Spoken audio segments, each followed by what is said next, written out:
এই যে 5 তারিখের পরে যে আমরা কিন্তু কেউই শান্তিতে নেই। আমরা হিন্দু মেয়েরা কিন্তু বেশি আতঙ্কিত। এই যে ডাকাতি হচ্ছে, তারপরে হিন্দুদের যে মন্দিরগুলো পুড়িয়ে দেওয়া হচ্ছে, কেন হচ্ছে এগুলো? আমরা কি মানে শহীদদের ভিতরে কি আমাদের কোনো হিন্দু ভাই বোন নেই? আর যে এই যে আন্দোলন হয়েছে, কোটা আন্দোলন, এদের ভিতরে কি হিন্দু কেউ ছিল না? তাহলে যদি হিন্দু থেকে থাকে তাহলে হিন্দুদের উপরে আজকে কেন এই অত্যাচার হচ্ছে? আমাদের হিন্দুদের ভিতরে যে ঐক্যবদ্ধতা, এটা রাখতে হবে। আমরা অনেকেই ভয় পাই যে আমরা নামবো তাহলে আমাদের উপরে মনে হয় অত্যাচার হবে, কিন্তু না, আপনারা যদি সবাই একসাথে নামেন, সবাই যদি ঐক্যবদ্ধ হন, তাহলে তারা আমাদের কিছুই করতে পারবে না। আমার দাদা, আমার বাবা এবং আমরা সহ এই হিন্দু সম্প্রদায়ের সাথেই আমাদের বড় হয়ে ওঠা। আমরা তাদের কিন্তু বাহিরে না, আমরা তাদের সাথেই ছিলাম এবং সাথেই থাকবো। এই দেশে সংখ্যালঘু বলতে কোনো জিনিস থাকবে না। যারা সংখ্যালঘু বলে তারাও এই দেশের নাগরিক, তারা কিন্তু অন্য দেশে জন্মগ্রহণ করে নাই।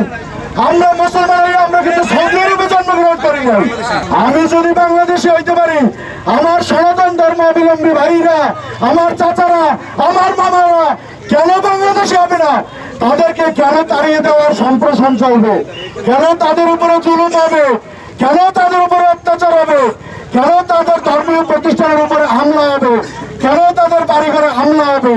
আমরা এগুলোর সঠিক তদন্ত এবং বিচার চাই। আমাদের অধিকার করার জন্য আমরা যদি ঐক্যবদ্ধভাবে না থাকি, এই সনাতনী সমাজ বাঁচবে না। দুষ্কৃতিকারীদের কোনো দল নাই, কোনো ধর্ম নাই, এই দুষ্কৃতিকারী কিন্তু অল্প। আর আমরা যারা সনাতনী আছি বা সাধারণ মানুষ আছে, আমরা যারা অন্য ধর্মের যারা আছি, তারা কিন্তু অনেক।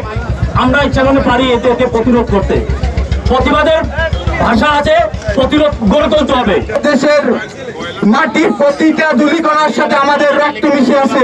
আমরা যদি ভাবি এদেশ আমরা ছাড়বো, তাহলে ভুল। এদেশ আমাদের, আমরা এদেশ ছাড়বো না। এদেশে যদি লড়তে হয় একসাথে লড়বো, যদি মরতে হয়।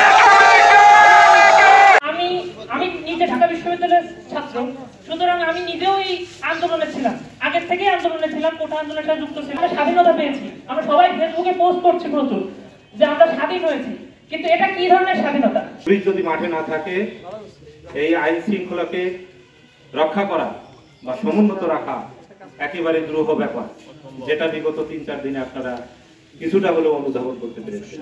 এই কয়েকদিনের যে নৈরাজ্য করেছে, এটার প্রত্যেকটা বিচার হবে। আপনাদেরকে আমি দয়া করে অনুরোধ করব, আপনারা একত্রিত থাকবেন, মিলেমিশে থাকবেন, আইনকে নিজের হাতে তুলে নেবেন না।